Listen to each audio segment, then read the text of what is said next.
Hi Haru, today you can see I'm going to draw the map of Poland here. You can also see the neighborhoods of that country. First we're going to draw the outlines of that country's borders. So usually you can see the shape of this country map. Then later I'm going to put the color inside the borders and just make it visually clear from the surrounding white colors. So usually the shape doesn't change over the time unless there are special circumstances.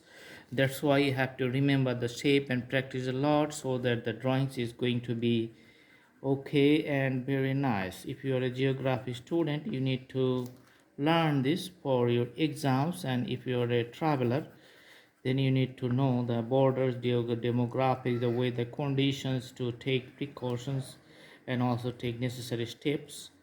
How do you want to pass your time there, about the clothing, medicines, and some other safety factors.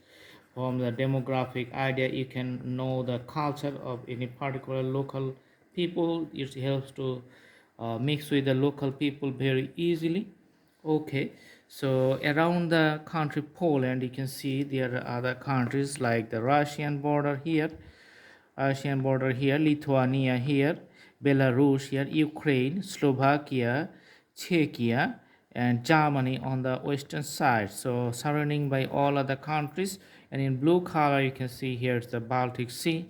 So that location is in the Europe. So that's why it's a cold country. If you want to travel and visit the country, take precautions, take warm clothes, and the traveling going to be very nice. I hope you like the video. Do practice at home. Thanks for watching. You can also browse through our playlist to select lots of drawings, thousands of drawings we have in our playlist. You can select your own choices. All right, and see you in our next videos. Thanks for watching. Thank you so much. Have a good day.